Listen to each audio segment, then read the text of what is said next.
Okay, welcome everyone. This is Library Link Up Outstanding Staff Days. And my name is Charlie Taylor. I'm one of the CE consultants, the continuing education consultants at KDLA.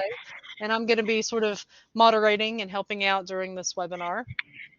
Um, our our three fabulous presenters. We have one presenter who is on vacation in an exotic locale, so she recorded ahead of time. But we have two who are here with us today live. And I want to encourage you today to use that chat feature. If you're not seeing it yet, just click that purple arrow in the bottom right hand corner to expand that white panel, and you'll see a chat bubble where you can interact and say hi to everybody and share your ideas and comments and suggestions with the group. And also, this webinar is being recorded, so your suggestions can be helpful for other people as well in the future. If you do have any technical issues, we sure hope you don't, but I'll be here to monitor for those. Feel free to use the chat for that. I'll do my best to help you. And just remember that it's being recorded just in case. And Brian, I'm glad to see that feedback about the captioning. We like to know that people are enjoying it. Speaking of the captioning, as you can see, there are captions in the room. You can also use our stream text service. It just opens up the captioning in a separate tab, and you can sort of modify the text size and things like that. Some people prefer it, so it's totally up to you if you want to use either one or neither. The PDFs and slides for today's webinar are still available in the Blackboard Learn course room. You can just download those. Let me know if you have any questions with those, and I'll be happy to email them to you, any issues with them. And as I said, the webinar is being recorded. It'll be available within 1 week in both our online learning portal. So if you had anybody that wanted to take the session, maybe a staff member and couldn't make it, they'll be able to watch the archived course within the portal. It'll also be available on our archived webinars page to the public. So I think that's everything. Again, feel free to use that chat today to talk to me, the presenters, to each other. And I'm going to go ahead and introduce our first presenter. She's Debbie Cosper, the director at the Boyd County Public Library, which is all the way over on the eastern portion of the page. So Debbie, I'll mute myself and you can take it away. Good afternoon. I'm not going to guarantee that this is an outstanding staff day discussion, but we have some successful ones. And I think that's part of what it's all about. We've been doing them here at Boyd County Public Library for almost as long as I've been here, which is almost 20 years. We've done really fancy ones where we had lots of theme and could everybody mute themselves, please? There's a lot of background noise. So if you would mute yourself, I'd appreciate it. So anyway, we've done everything from, really complicated where it was very themed and very elaborate and we bought stuff to very simple. This is all staff day, everybody show up. So, and it really, we try really hard to kind of gauge what's going on with staff during the year. So here we go. This is one of my favorites that we did. We did the red carpet, which was kind of a spoof on security. We made it like into a movie theme, and we had people greeting people at the door. It was kind of funny. I don't think people have quite the sense of humor. I don't think my staff have quite the sense of humor about this that I do.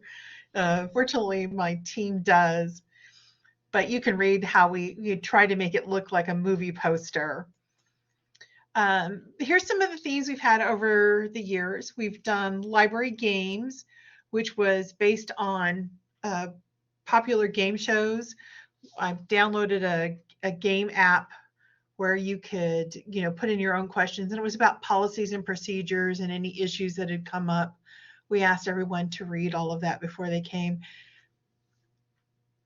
Again, it was one of those things, it was a great idea that didn't quite work as well because I don't think people were as used to watching game shows as I was maybe. Our red carpet was, again, each one always has a couple hours of CE attached to it. So we all try to have a theme. Under the Big Top was another themed. We did a circus theme. It was hard finding circus terms that went along with what the day was. I really liked Exemplary Island. We had a cruise ship theme where we talked about a strategic plan and how we were going to move towards an exemplary status.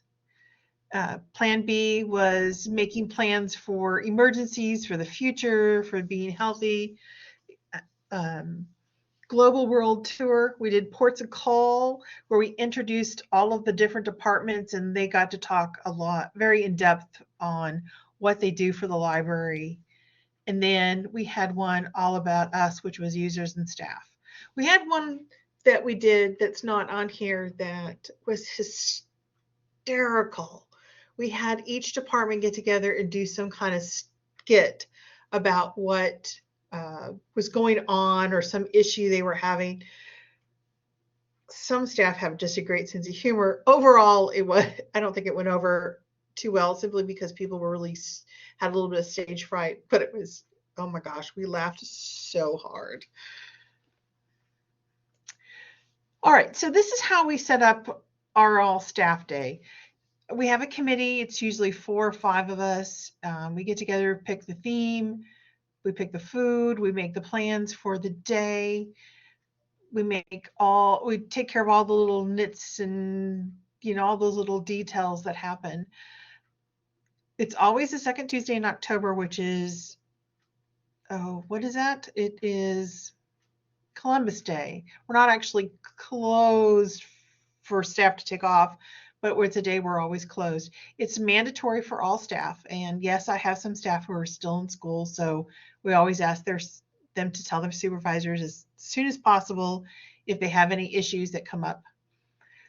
The day is scheduled from 9 a.m. to 4 p.m., but that usually doesn't happen very often.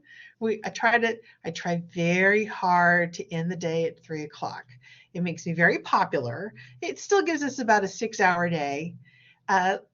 We discovered by the second all staff day, that if we had the committee do the whole thing from planning it to setting it up to putting it together to taking it down, we were all just exhausted at the end of the day. So we came up with the idea of having staff help. So if staff come in at either 8:30 to set up or stay until 4:30 to clean up, then they got their lunch paid. And it's turned out to be just really a great bonding process for staff. They come in, they set up, we have the committee members just are the go over here, go over there, talk to this person, we need this done. They're just kind of like crowd control for the day. So we have somebody who checks everybody in. We have somebody who sets up the meeting room, tables and chairs, somebody else who helps bring in all the food, somebody else, a group of people who are getting everything out. We have technical people who set up all the equipment and all of that stuff, which is usually a laptop. So it's not like really involved equipment. So we usually do 8:30 and then everybody comes in at 9 and then the day begins. We always have breakfast. It's usually, like continental kind of stuff. Muffins and fruit and juice and coffee and all of that stuff. I always start the day with poll questions. Sometimes they're funny. Sometimes they're a little informational. It's always just something fun that they can do. That way they can bring their phones and they don't feel bad about it. If you haven't used Poll Everywhere, I really recommend it. It's a lot of fun. You can do all kinds of polls with it. We always introduce our new staff.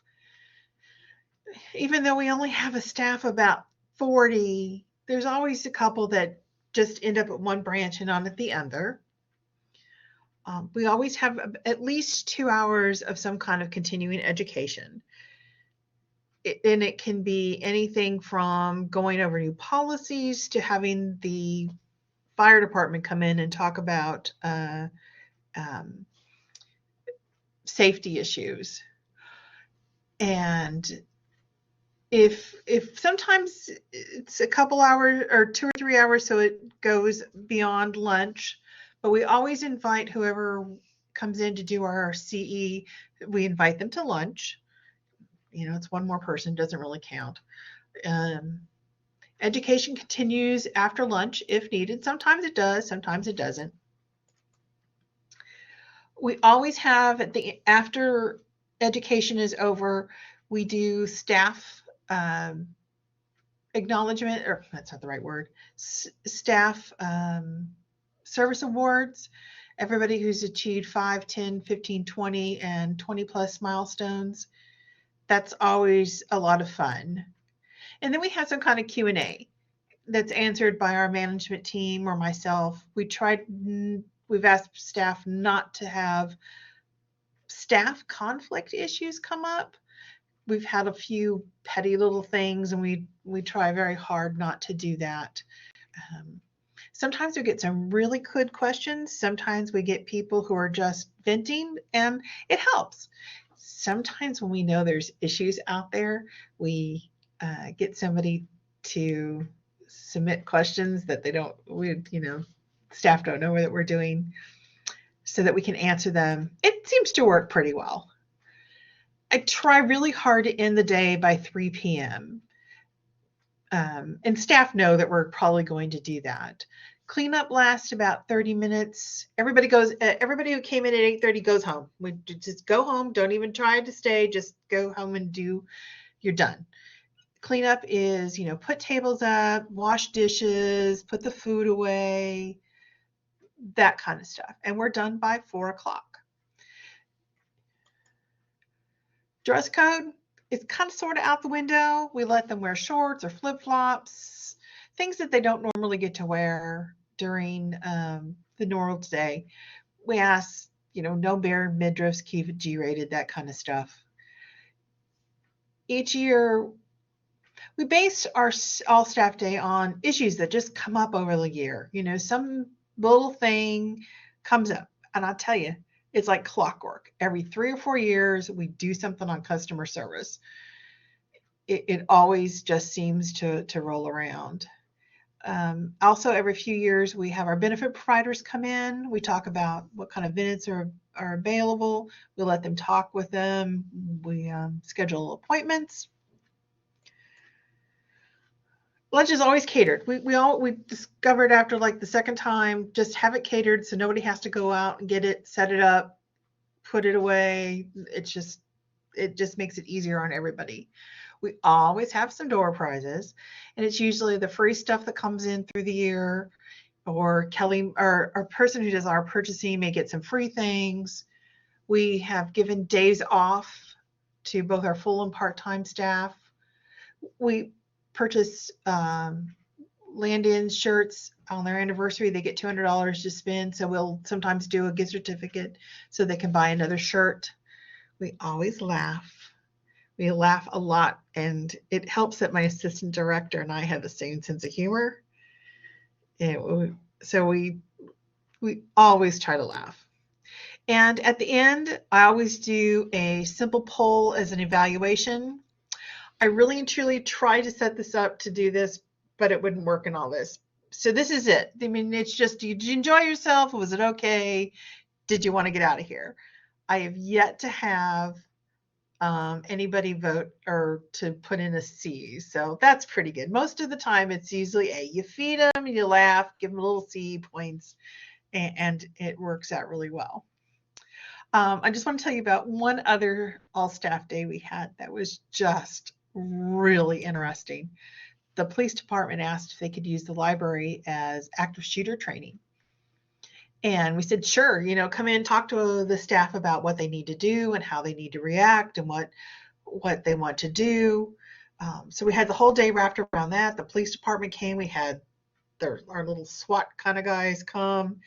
And then you had the option of staying and participate or watching the whole process, or you could go home, because some people it was a little traumatic to watch all of that. So a bunch of us went up to our second floor. We got this big, long bank of windows, so we could lock ourselves into this room and watch the police do it. It was amazing. If you ever get a chance to let your library be used for training, do it. And as a director or somebody who's got a little bit of pull, stay and watch them because it was really cool. Um, One time we did a hostage situation at the library as training, and I was the hostage, and I discovered that I'm probably, if I ever get taken hostage, I will be shot because I talked back to the hostage taker. It's like, what are you doing? This is just stupid. Don't do that. That's something they tell you definitely don't do. But we always have, like I said, we always have fun, always laugh, and the day's pretty structured, the pretty not structured. We have an agenda.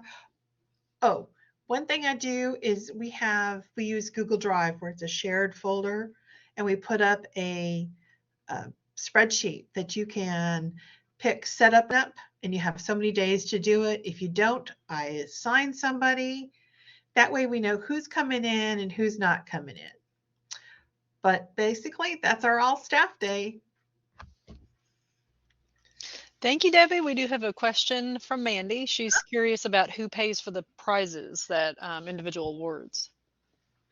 We don't give stuff that we have to buy for. Basically, we get a bunch of free stuff from vendors, so we give that away.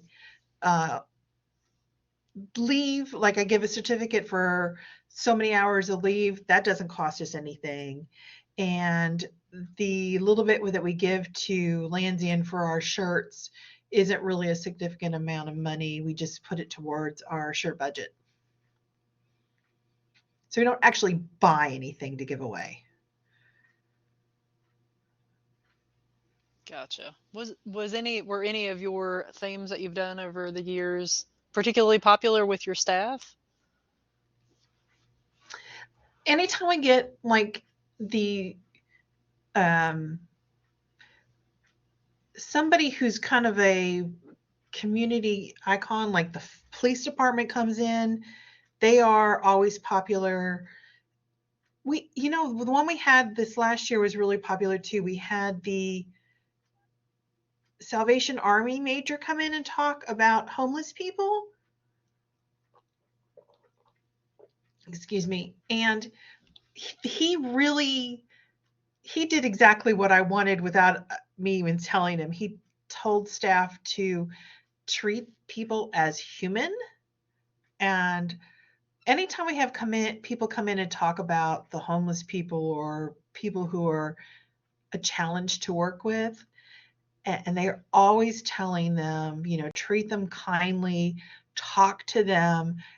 It always seems to really make the staff feel much more confident. You can just watch, especially the young ones, just really listen. So bring in somebody from outside. That's a good suggestion. Yep. We do have one more question.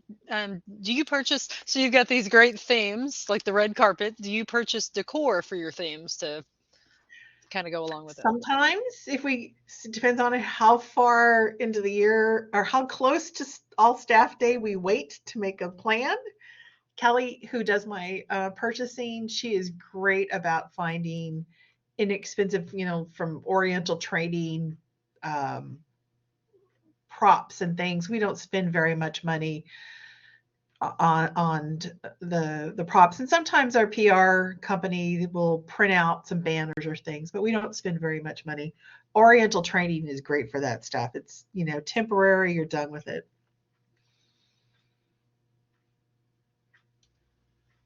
Absolutely love them.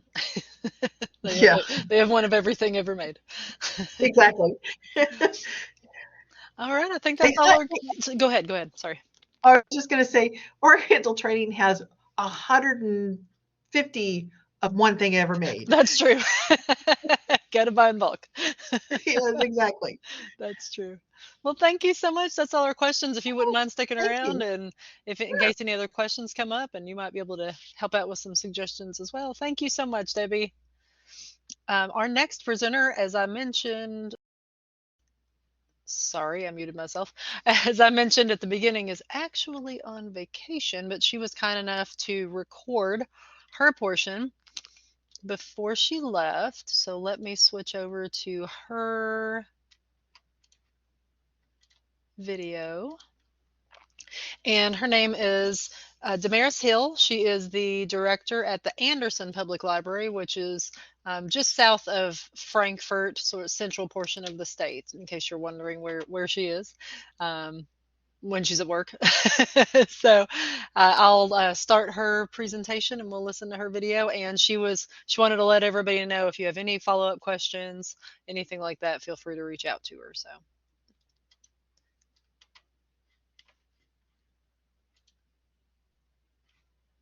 Give me just 1 second.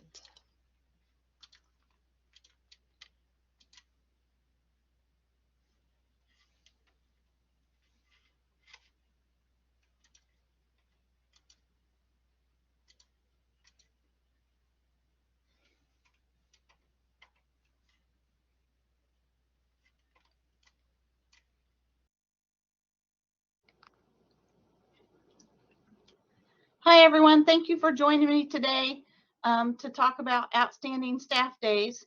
I'm Damaris Hill from Anderson Public Library in Lawrenceburg. I've chosen to talk about a couple of team building activities.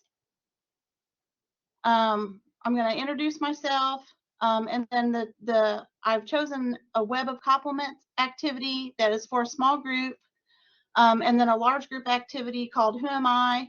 And then there'll be time for questions. I understand I'm recorded, but you'll be able to reach out to me with any questions you have, and I'll give you my email at the end.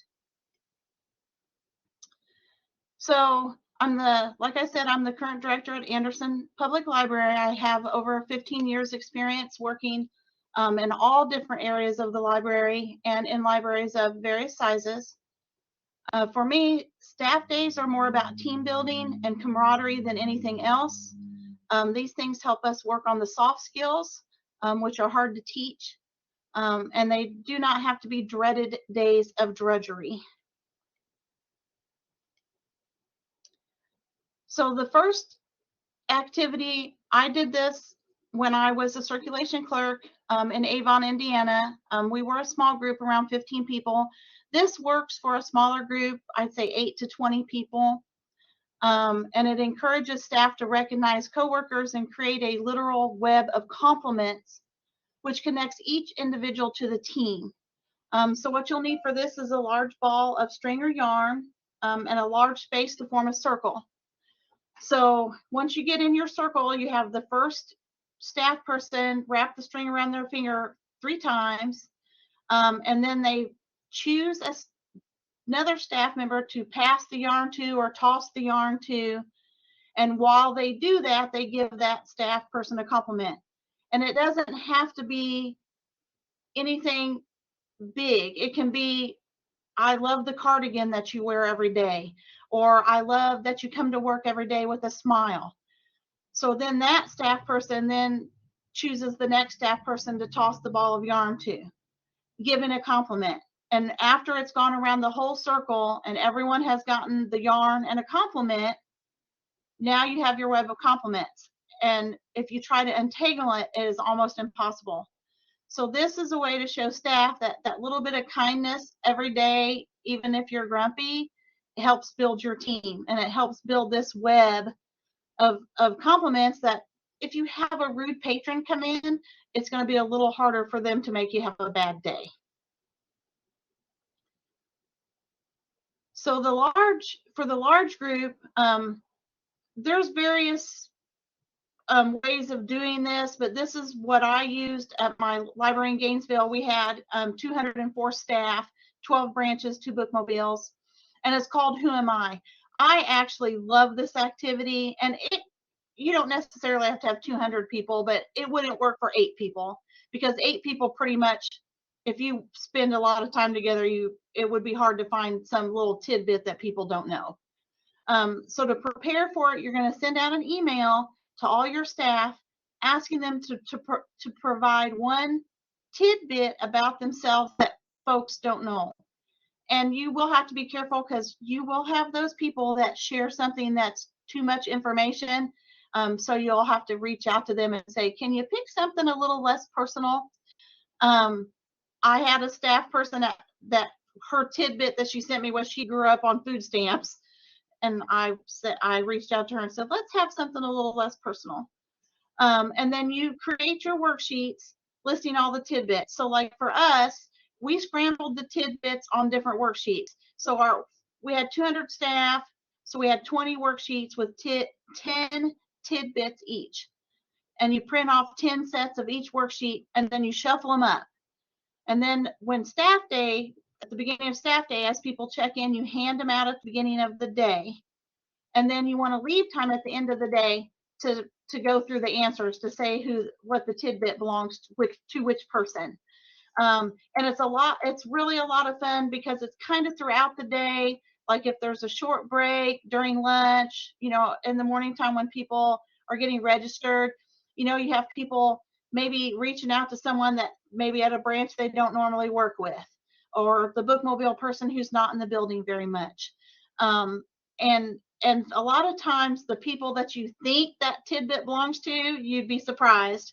So one of the tidbits at my last library was, I have been to Disney over 100 times, and everyone thought it was me. But it was not me. It was one of our tech services people who you would have never in a million years thought he was a Disney person. So staff had a lot of fun with it. What we did at the end was we collected the sheets, and whoever got the most right, we put their name in a little basket, and we drew out a name and gave them an advanced reader copy that we had picked up at different conferences, just as a little, extra something.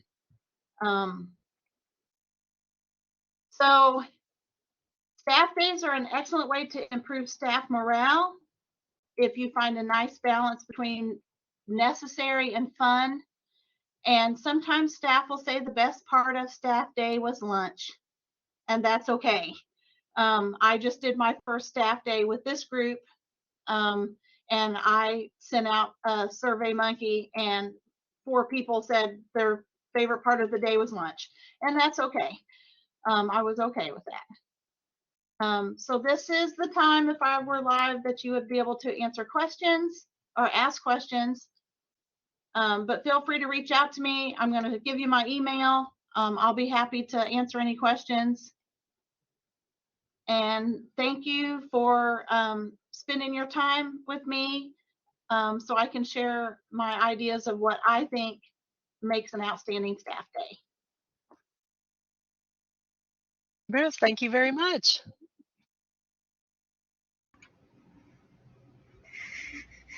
All right, thanks everyone. I'm just getting the slide switch over to our third presenter, and I've put Damaris's email, sorry about that, stop sharing my screen, in the chat in case you want to reach out to her. She's more than happy to answer questions. And I'm pulling up the slides for our third presenter, Jennifer Nippert, the Associate Director at the Bullitt County Public Library. And she's going to tell us all about staff development days there. Oh, thank you for doing that. Thank you for putting your email in the chat. So, yeah, I totally forgot to put that on one of the slides, and I'm more than happy to answer any questions as well. Like our previous presenters, this has been something that I've been doing for several years, and it's one of my favorite things, actually, as part of my job. And my presentation is actually going to be kind of complementary to the other two, which I think is very exciting. So I'm going to be talking a little bit more about like the design process and maybe the theory behind the practice a bit. And I just wanted to start out with a general comment. If you're the person putting together the training for your library, you probably have some sort of end result that you want to achieve, depending on what your organization is facing at the moment. You know, Debbie mentioned homeless, unhoused folks, making an appearance in your library or a strategic agenda. Maybe you just have a whole lot of new staff. There's just all kinds of things that burble up when you're getting ready to put on a staff development day. But what is the tricky part from my experience is that you have to balance whatever your goal is with what's in it for them. And, it could be lunch, which is fine. But it's also interesting to me that as a profession, as librarians, we've long recognized the value of play when it comes for kids to learn. But it's only more recently that we've been serious about the same thing for adults. Like, play is an important way to provide a what's in it for them when you're dealing with adult learners as well. So basically, when you think about playing or gamification of learning, to use the hot phrase right now, it's basically about what emotional content are you providing to your learners, and it makes it pleasurable, and it gives us the added benefit of wanting to do more of it. So I have 2 days a year that we do staff development, and we close the entire system. So I want to make sure there's something that's what's in it for them gets answered. So anybody who's played a game, whether it be a video game, it's Merge Dragons. Oh my gosh, addicted to that game. Knows what I'm talking about in terms of like wanting to continue with that activity, even as an adult. So today I'm going to talk about 3 things. First off, I'm going to talk a little bit about player experience and game theory, and talk about how games are built to feed us certain emotions that we find pleasurable, and how we can use some of that same strategy to design our staff days. Then I'm also going to talk a little bit about adult learners. Like, once we determine what we want to have the content of the session be, then we also have to think about who's in the room, right? I mean, if we don't recognize that we have different generations, or that we have people that need fidget toys, or we have people who need closed captioning, all of those things, we're going to miss our chance to give them content that gives them something that they're going to be able to use. And then finally, I'll just share a really simple design process that's worked for me, both in virtual and for in-person learning environments. So first up, we're going to look at the 4 kinds of fun. Who knew we had 4 kinds? But this has been around in game theory for a little bit. And the 4 kinds are hard fun, which in this little diagram, that guy is up here. And then easy fun, serious fun, and people fun. So I'm going to go through each one of those types of fun, but you can see in this diagram that they're all kind of interconnected. And if you can put those different kinds of fun into your day, you're going to have a better chance of meeting the needs of the various people who are sitting in your room. So hard fun is mastery of a skill. So you may have like a new piece of software that you need your employees to learn. An example that comes to mind for us is we decided we were going to use Beanstack for summer reading, and we needed everybody to master the process of signing up a patron on Beanstack. Easy fun is just curiosity, like exploring, hands-on kind of activities are all really great for easy fun. Our last staff development day, we had a robot petting zoo that the staff could just explore and be surprised by the kinds of things that they could to learn how to do in a short period of time. Serious fun is being challenged and potentially changing your mind about something, how you react in a situation, maybe with a patron. I love Debbie's example of treating the unhoused patrons with kindness. That might have been a serious fun moment for some of her staff. And then people fun is the socializing, it's the getting together for lunch, it's the celebrating of people's work anniversaries, it's the getting to know new employees activity, and it's really, yes, such an important part of what Staff Day is all about. From my perspective. So we're going to look just a little more carefully at each one of the types of fun that we can have. And you'll see in this diagram, it's kind of interesting on the dark blue section of the image. It can tell you a little bit about how game design builds these emotional tensions into the activity. So, for example, in hard fun, you want to try to master something.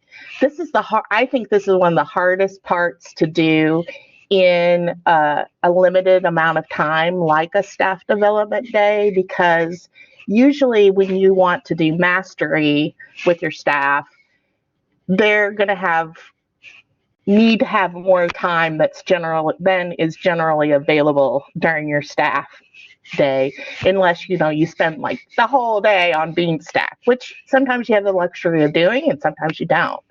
So you can ease frustration by having sort of fun, what they call in gaming, fun failure states.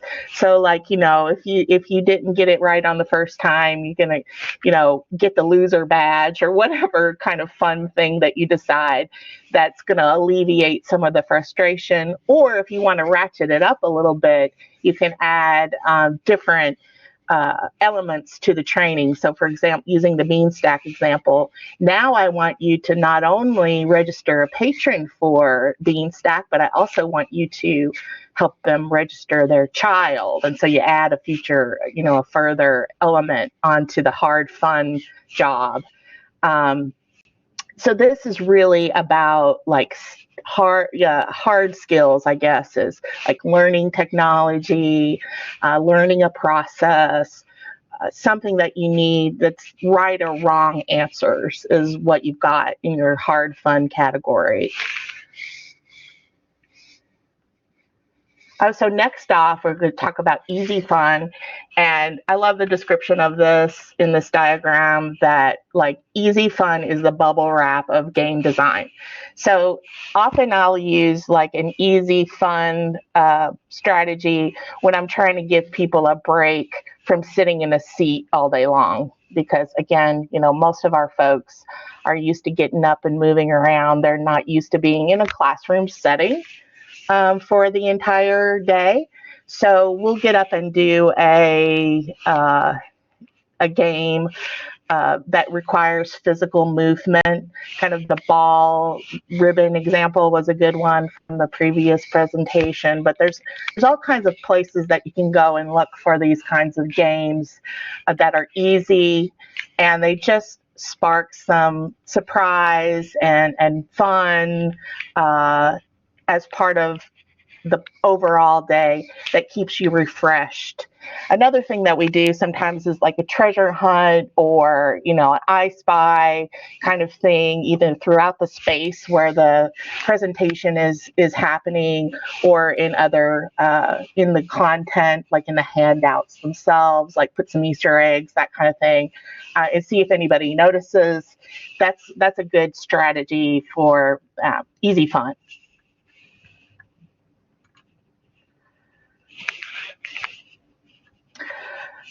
Serious fun, it does create some excitement versus relaxation. So when you're in the midst of learning new things that might change your mind about how you approach a problem, you're going to have some definitely excitement and maybe some blood pressure raising. No, I shouldn't say that. It's just, people will get engaged in conversation if they disagree about certain things, how to best solve a problem. Sometimes this is a great place to break into small groups for discussion about policy, especially if you've had any policy changes or procedure changes. It's a good time for people to break into groups and share how they think it would be best handled. And then last but not least, people fun. Again, getting to know each other, spending time with each other. When you're in a smaller group, sometimes it's a little bit easier to do this, but it's important, I think, no matter what the size group you have. So even when we do our day, which typically has somewhere around 80 people or so participating, we leave plenty of time for the people fun, because we are in a very social work environment, and it's good to know who you're working with. So that's my spiel about fun, having fun during staff day. So if you want to know more about that, I believe Charlie's going to put that link in the chat. There is a long slide share presentation from Nicole on her ideas about increasing engagement with games. Don't let the German subtitles put you off. The slides are in English, but the directions, some of them, I think they were last presented to a German audience. So look at you being all international. Anyway, moving on. So this is the part where we're talking about fun, game theory, and player engagement or learner engagement. Now we're going to talk about who's in the room, right? So who do we have in the room? Well, we have adults. So this is, thanks, Charlie. This is part of a 8-part description of what we need to think about or remind ourselves about in adult learners. So I picked the first 5 because I thought those were super critical. And you may nod your head and go, yes, absolutely, I agree with this. But I have found over time that these are some of the things to keep in mind when you're designing the activities for the users or the learners to participate in. One is adults really like to be self-directed. They like to have peer relationships with their instructor. And I'll just say that is important because we often have staff that I lean into, and it sounds like you all do that as well at your libraries too, is there's an expert in the room. It's not necessarily me, but it's a coworker that is providing the instruction. And that creates a collaborative conversation. A lot more questions come up than it because it's a peer relationship versus, I know everything and I'm going to tell you everything you need to know. It's more a give and take with your peer. Also, just multiple ways, if possible, to deliver the content. So handouts plus speaking plus a place to go to get the content after the training is over is helpful for folks who want to self-direct and learn at their own pace. Also, secondly, adult learners really want to know stuff that can be immediately applied to their professional needs and aren't always big fans of the theory part, which is hard for me because I'm a big picture kind of person, but they want to know how to do something that's going to boost their confidence and know that they're doing well at work. So it's important to make sure that there's hands-on and how to. They're less open-minded usually and more resistant to change. That's certainly something that I've experienced in our training, is that even though we have profound life experiences and experiences that aid us in navigating our day-to-day, sometimes the change part is what you're trying to get accomplished as the trainer, and so that why behind the change is an important message to make sure that you include during your training. Also, adults tend to learn less rapidly. So if you're got a chock full day, you may need to slow down and also evaluate throughout the course of the training whether people are getting it. So either like I love the poll, if you can put that kind of thing throughout your training, or some other place where people can demonstrate, hey, this is what I've learned so far. That's always a good design feature to put into your training for adults. And then finally, I think this is really important to think about. Our adults have a tendency to link their past experiences with whatever they're learning now. So I think of it as kind of like Velcro hooks. If you can identify for folks where the Velcro might stick onto their previous experience, that's also a great strategy to use when you're looking at your content and you're trying to figure out, okay, what do I need to do here to make sure that they're absorbing this? Even asking them to, put that to words. We've used things like, giant Post-it notes, sharing in small groups, and then sharing back to a large group. How those life experiences, especially in groups, like for my group, we have boomers, we have Gen X, we have millennials, and we have Gen Z. So having an exploration of those different life experiences is always interesting. And if you want to learn more about adult learners, this e-learning industry actually is kind of a cool website to check out. All the e-learning things I feel like can be explored in a virtual arena as well as in person. So there's a lot of great things that we learned, especially through COVID, about having to do e-training or virtual training that can kind of be swapped out for even the things to improve the things that we do in person.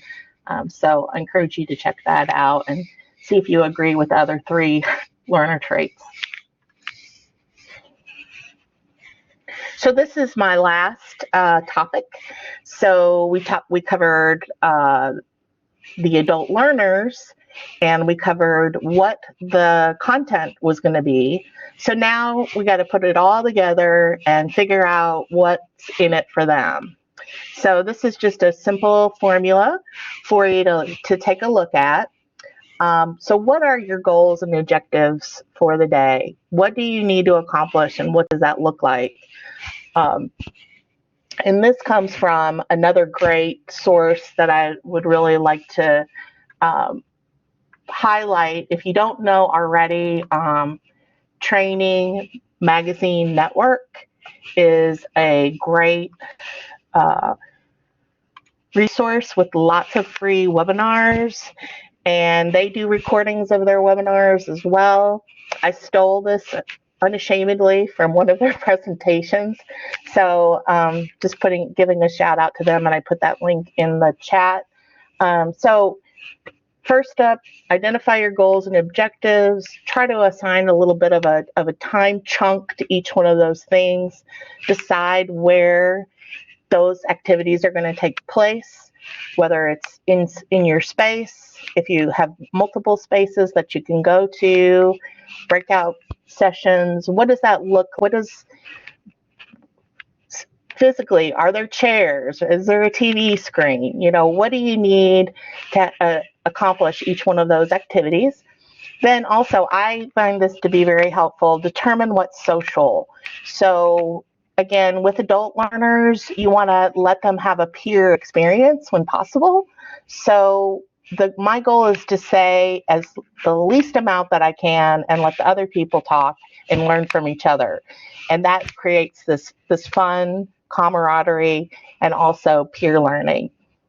And then if you do use technology, or even if you're just using technology in a physical space, spend a little time and explore what kind of interactions can happen. So for example, like if I today, wanted you to interact with me, I might ask you to use the drawing tool to circle, what you like the best. Right there, right? Something like that. Anyway, so when you give people the chance to use tools and explore for themselves, the learning becomes stickier, going back to those different learning styles. So I think if you want to look at the white paper that graphic came from, there's a link to that there. And just shout out to the creator of that is Cassie Labori, and she is part of a group that does stuff about irresistible virtual training. I love it. So that's me. If you have any questions, feel free to ask, or like I said, my email's in the chat. Awesome. Thank you, Jennifer. I will put out recommendation for Training Magazine Network too. We use it a lot here in our continuing education office. They do a lot of great stuff, and they're a great way to get training from people that you can get for free that you normally might have to pay a lot for. They'll do like a demo or something. So exactly. Yeah, it's awesome. Absolutely. If you have any final questions for Jennifer or Debbie, or just want to chat in any last thoughts, please go ahead and do that. I'm going to do a couple of, well, I thought I was going to. Anyway, I don't have the KDLA slides in here, which is fine. That's fine. We'll move on through it. Thank you all for coming today. I will put out a little promotion and thank the LSTA, thank the Institute for Museum and Library Services for their sponsorship of our services here at KDLA. And I'm going to pop a survey link into the chat real quick. If you could please just take a second, it's 4 or 5 questions, just takes a couple of minutes to fill out. Let us know what you thought about today. And if you have any other suggestions, our ears are open for suggestions for training. This webinar was recorded and will be available within 1 week on both our online learning portal and on our archive webinars page. And don't forget to get a copy of the slides inside of Blackboard Learn if you haven't yet. They'll be available for a few more days, but once the webinar is closed, they'll be gone. And if you're attending live, you'll be getting a certificate of attendance inside of your learner dashboard within a week, probably less. So yes, thank you, Jan and Margaret. Yeah, absolutely. Thanks to the presenters. We appreciate your time that you took to put your thoughts together and make slides for us and be here, answer questions. And I hope it was helpful for everybody and you got a little inspiration and thinking about your next staff day. And so whenever you're ready to exit, you can just close this tab. Thank you again, Jennifer and Debbie. Yay! Bye. Thanks. Bye, everybody. Have a great rest of your week.